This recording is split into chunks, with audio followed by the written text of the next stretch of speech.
live, and so I can see you, and I can see your comments. And what I'm going to try to do is I'm going to try to do this every Friday.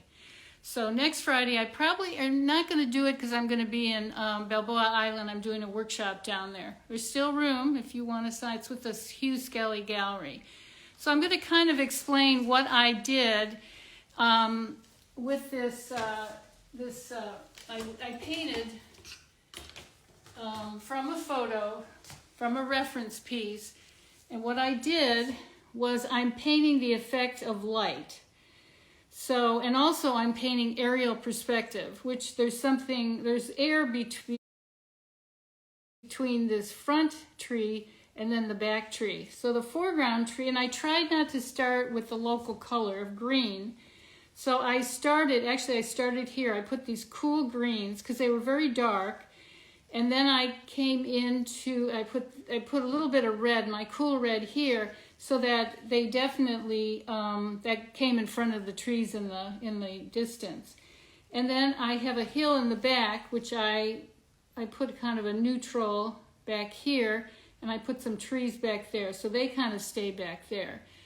So that's a white building here, so the white building here in shadow, and then the white building in light.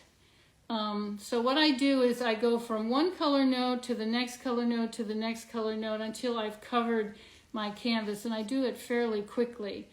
So another thing that I was talking to, well, I said I thought it was live, but it wasn't being recorded.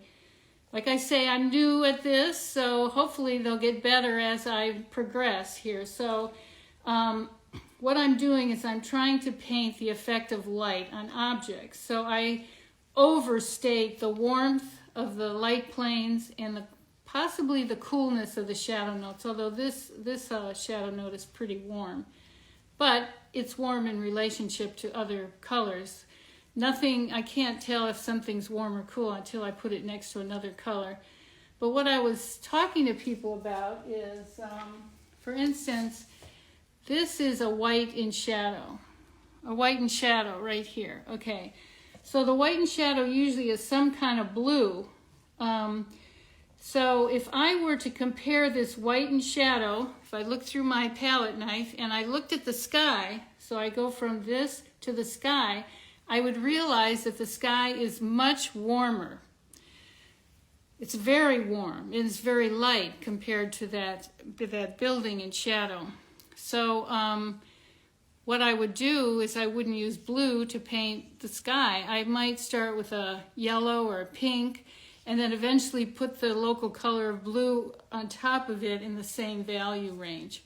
So I'm waving to everybody. Okay, so here's a few tips, like this is grass in light, and this comes forward because it's warmer than this hill in the background, which has grass in it. So I'm always thinking about aerial perspective. I'm thinking about overstating the warmth. And then as I come in with my second layer, I'm going to start putting like greens in these trees and adding the local color actually. And I'll still maintain that illusion of light.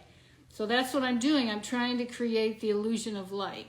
So I hope you enjoyed this. Let me know if this was helpful. And like I say, I'm going to try to do this every Friday. Now, next Friday I won't because I'm in Balboa Island doing a workshop for the Hugh Skelly Gallery. But I will. I'm going to start doing these live and giving you little painting tips.